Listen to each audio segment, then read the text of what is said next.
네, 앞서서 들으신 것처럼 영남 지역 곳곳에서 발생한 산불로 인명 재산 피해가 늘고 있습니다. 지리산이 뚫렸고 강원도, 부산 기장까지 위협하고 있습니다. 강호상 서울대 그린바이오 과학기술연구원 교수와 함께 이 문제 짚어보겠습니다. 교수님 어서 오세요. 안녕하세요. 네.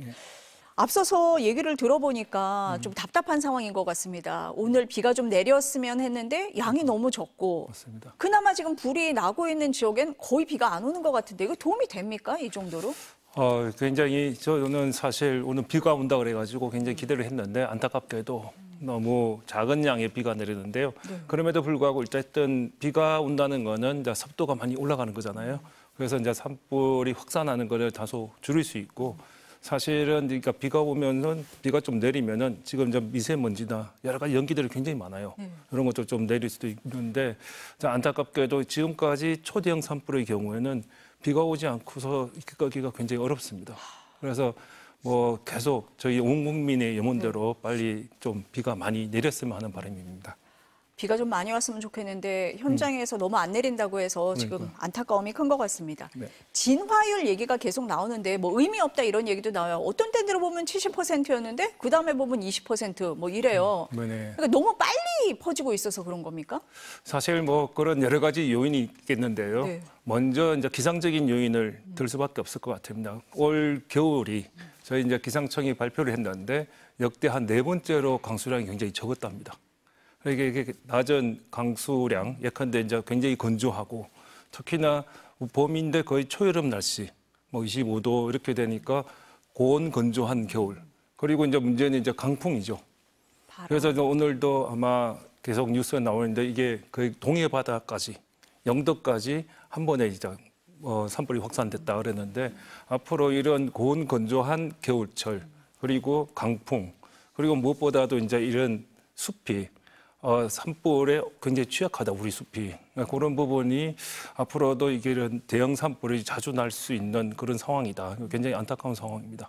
지금 굉장히 취약한 상황이다라고 말씀을 하셨는데 뭐 불씨가 날아다닌다고 얘기를 하더라고요. 뭐 몇 킬로씩 훌쩍훌쩍 뛰어넘는다라는 건데 이게 뭐 어떤 의미입니까? 그러니까 이제 지금 특히 이제 소나무 숲의 경우에는 테르펜이라 해가지고 정유 물질이 있어요.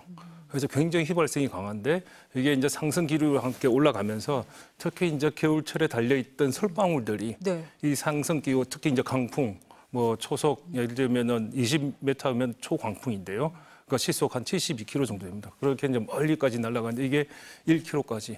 예전에 뭐 생각해 보시면 낙산사가 있는데 낙산사 중간에 도로가 있음에도 불구하고 넘어가서 안타까운 그 문화재 손실이 있었는데 앞으로 이제 이러한 뭐 강풍에 의한 산불 확산이 굉장히 이제 위험한 특히 이제 도심도 결코 안전하지 않다 이렇게 말씀드릴 수 있겠습니다. 지금 산불이 나는 지역을 보면 내륙에서 있는데요. 네. 그러면은 바람이라든지 지형이라든지 그런 영향이 있는 겁니까 지금? 사실 그것도 마찬가지인데 저는 이제 그렇게 얘기하고 있습니다. 예전에는 동해안 산불, 4월이면 뭐 3, 4월이면 동해안을 조심해야 된다. 왜냐하면 양강지풍이라서 거의는 뭐 시속 거의 100km가 넘습니다. 엄청난 강풍이었는데 다행히 얼마 전에 이제 폭설이 내서 올해는 조금 괜찮겠다 그랬는데 웬걸 이 경상도 남부 지방부터 시작했는데 저는 이제 이런 산불이 이미 이제 전국화됐다. 이걸 어떤 지역은 나고 안 나고의 문제가 아니라 앞으로는 이런 건조하고 고온이고 바람이 세고 그리고 지형적으로도 백두대간을 끼고 특히 우리나라는 산세가 굉장히 험합니다. 경사가 급하기 때문에 이런 초대형 산불은 언제든지 일어날 수 있다. 시기의 문제지. 그거를 이제 앞으로 초대형이 안 되게끔 예방을 할 수 있는 방법이 뭘까를 좀 더 노력해야 될 것 같습니다. 뭐 이 지역은 괜찮고 저 지역은 위험하다라고 얘기할 수 있는 그런 상황이 아니다. 어디서 거죠. 일어날지 모른다. 네. 그런 상황이다. 이번에 보니까 인명 피해가 커요. 사망자가 왜 이렇게 늘었다고 보십니까? 그래서 이제 사망자 굉장히 안타까운데 첫 번째로는 사실 산불 진화는 굉장히 전문화된 작업입니다.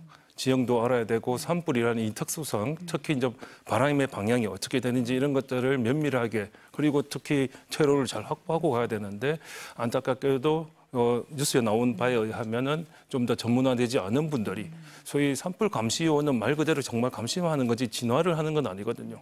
특히 뭐 해발고 600, 700 이런 고산지대에 올라가서 하는 거는 굉장히 힘든 일인데 그런 부분부터 최근은 또 이렇게 의성 산불이 굉장히 확대가 되면서 사실 저희가 산촌 지역은 대부분 연세가 많은 분, 연로하신 분들이 많잖아요.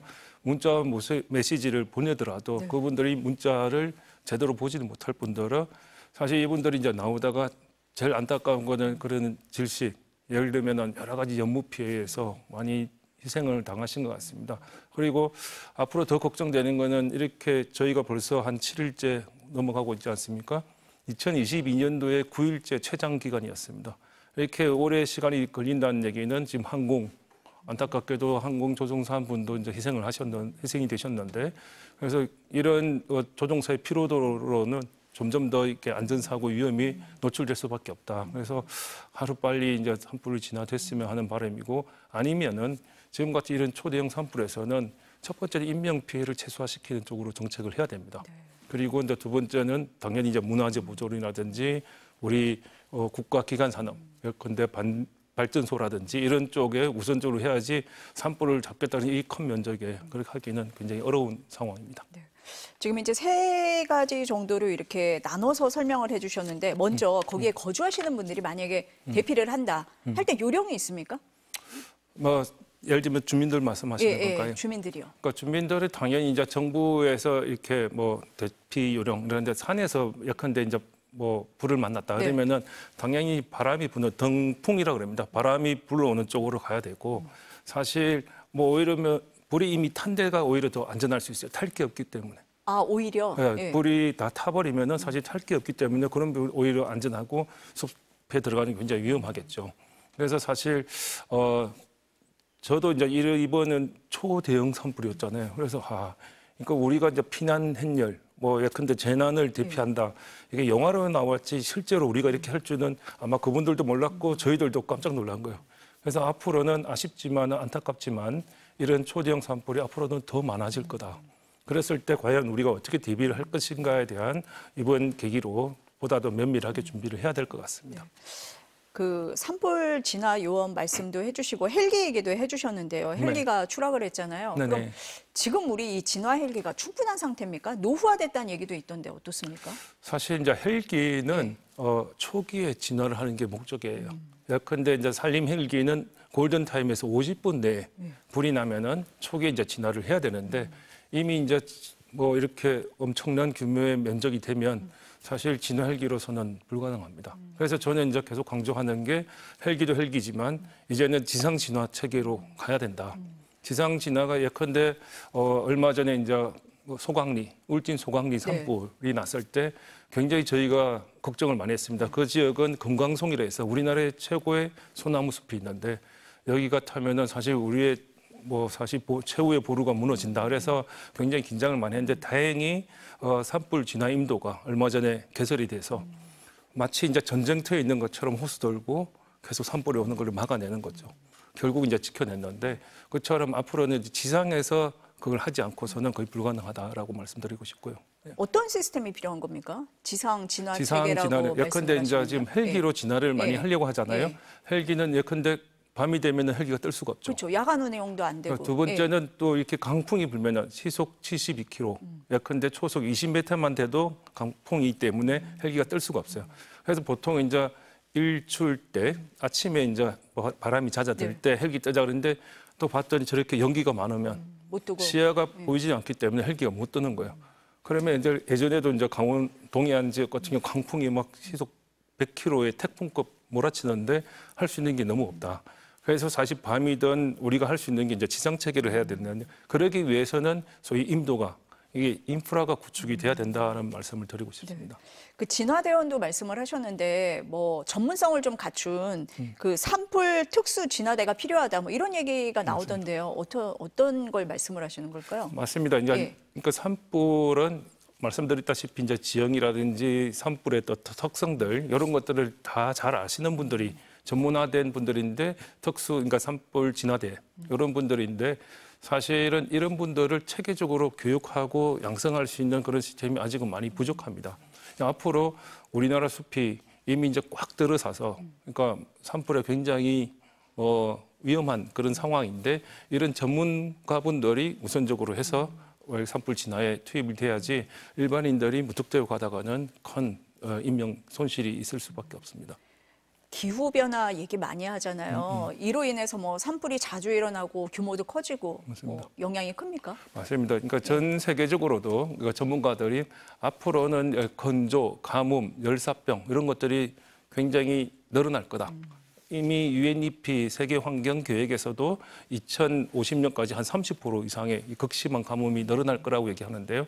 일례로 호주에서 2019년, 2020년도 굉장히 큰 산불이 났습니다. 그때 1,700만 헥타가 탔습니다. 호주 전체 산림의 15%가 탔거든요. 그리고 이제 2023년도 캐나다의 산불은 무려 이제 1,900만 헥타, 남한 면적이 1,000만 헥타입니다. 이 한반도 면적의 산림이 캐나다 전체에 하는데 사실 그 얘기는 캐나다나 호주나 산림 강국이거든요. 굉장히 시스템이 되어 있음에도 불구하고 이미 기후위기는 사람이 컨트롤할 수 있는 수준을 이미 넘어서고 있다. 그래서 앞으로도 이런 것들이 더 자주 오고 더 많이 오기 때문에 여기에 대한 철저한 대비가 필요하다라는 말씀 드리고 싶습니다. 그럼 교수님 말씀대로라면은 뭐 자주 오고 더 커질 가능성이 있는데 그럼 우리의 방지 시스템이 여기에 맞춰져 있느냐라고 봤을 때 과거 시스템 그대로 있는 거 아닌가? 이런 생각도 드는데요. 좀 맞습니다. 사실은 이제 여러 가지 예방 예찰이라든지 뭐 그러니까 IT 시스템 이런 것들은 좀 많이 개선이 되고 있는데 실제로 우리 숲을 예전에는 사실 어르신들이 이런 거 처음 봤다 말씀하시면서 그때는 짝대기 들고 산불 끄러 갈 시대였어요. 조그만 나무들이 있을 때는. 근데 이미 이제는 그런 시기가 이미 지났고요. 그래서 이제 저희가 사람이 컨트롤할 수 있는 것, 소위 관리를 할 수 있는 부분은 숲에 탈 수 있는 연료를 줄이는 방법밖에 없습니다. 그러기 위해서는 저는 이제 아까 말씀드렸다시피 인도를 해서 많이 나무를 수확해서 내려오자. 그러면은 이제 산불이 이렇게 타다가도 중간에 큰 공터, 예컨대 이미 수확을 한 거죠. 벌채가 되면 예컨대 거기가 뭐 감자밭이나 뭐 배추밭이 나오면은 산불이 갑자기 이제 쭈그러드는 거죠. 쭈그러들었을 때 그때 산불 진화를 해야지 지금처럼 빽빽히 드러난 산이 끝까지 이어져 있으면 마치 이제 성냥통의 도미노처럼 불이 한번 붙으면은 연속적으로 계속 갈 수밖에 없는 상황이기 때문에 굉장히 끄기 힘들다 말씀드리고 싶습니다. 그럼 교수님 말씀은 우리나라의 이 산림 구조라든지 수종이 산불에 취약하다 이렇게 보십니까? 산불에 사실 좀 취약하다라고 좀 말씀을 드리고 싶은 게 예전에 소위 이제 어르신들은 50년대, 60년대는 거의 민둥산이었어요. 그랬죠. 산에 거의 나무가 없는 상황에서 70년대, 80년대 저희가 조림을 굉장히 많이 했거든요. 그때 심었던 나무들이 대부분 외로종이 많았습니다. 리기다 소나무, 아카시 나무 이런 거는 미국에서 들어왔고 낙엽성은 일본에서 들어왔고 그래서 이제 외래종을 대규모로 심다 보니까 사실 어떻게 보면은 생태계의 안정성이라든지 건강성이 굉장히 약한 상황입니다. 그러다가 소위 민둥산에서 빨리 나오는 나무가 바로 소나무였습니다. 소나무는 척박한 데 자라는 이런 30년생에서 50년생 나무들이 거의 80% 이상이 돼요. 그러니까 똑같은 나무들이 한꺼번에 다 있는 거죠. 우리 숲은 좀 다양하거나 예컨대 들판도 있고 꽃도 피고 예를 들면 큰 나무들도 있고 작은 나무들도 있고 이런 다양한 게 아니라 너무 천편일률적으로 똑같기 때문에 이런 어떤 산불이나 하다못해 병해충도 한 번 걸리면은 막 퍼지고. 왜냐하면 워낙에 많기 때문에 이게 다양하면 어떤 애들 나무는 죽지만 고사를 하지만 다른 나무는 생존할 건데 너무 똑같은 수종이 이렇게 대명적으로 있으면 그런 산림 재해, 예컨대 산불이라든지 이런 데 굉장히 취약하다 이렇게 말씀드릴 수 있습니다. 그러면 이제 지금 이 산불 피해 지역을 복원해야 되잖아요. 네네. 복원 과정에서 교수님이 말씀하신 것처럼 그런 거를 좀 적용해 볼 수는 없습니까? 이제부터가 아니라 이미 이제 산림청이나 많은 시민단체, 환경단체 의견이 들어서 이제는 활력수 체제로 많이 전환을 해야 된다라고 얘기를 하고 있고요. 왜냐하면은 말씀드리다시피 소나무는 송진 성분이 있어서 오히려 더 오래 타고 더 빨리 타는 반면에 활력수는 이게 수분 함유량이 높아요. 일단 기본적으로 잘 타질 않고 숲이도 두껍습니다. 특히나 이 참나무류, 신갈나무나 뭐 이런 나무들은 사실 나무 산불 피해가 받더라도 다시 맹화해서 다시 나옵니다. 그래서 이제 소위 산불에 강하다 이런 표현을 썼는데요. 그래서 앞으로는 이제 활엽수를 가야 되는데 문제는 우리나라 숲의 67%가 사유림입니다. 사유림일 때는 제가 결정할 수가 없는 거죠. 그래서 이제 어떻게 심겠습니까? 묻어보면 뭐 저희가 특히 동해안 산불이 많이 났지 않습니까? 양양, 고성 이런 데는 송이 산지였어요. 하고 예전에도 송이로 소득을 얻었으니 송이를 생산할 수 있는 걸 소나무 숲으로 조성해달라. 그런데 사실 지금 그 이후에 소나무를 심어서 지금까지도 송이가 안 나오고 있는 거죠.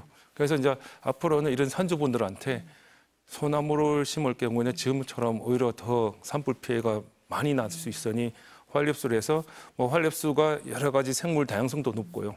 저렇게 이제 앞으로는 이런 산림탄소 같은 탄소 상쇄 제도로 해서 산림탄소를 통해서 보상을 받을 수 있는 여러 가지 방법이 있으니 좀 더 우리 숲이 이런 산불이나 이런 데 좀 건강할 수 있게끔 좀 잘 갖고 나가야 될 것 같습니다. 교수님 말씀을 들어보니까 산불이 난 다음에 사후 대책을 세울 게 아니라 사전에 좀 예방할 수 있는 이런 대책들이 마련돼야 될 걸로 이렇게 생각이 듭니다. 네, 오늘 말씀 여기까지 듣겠습니다. 감사합니다. 네.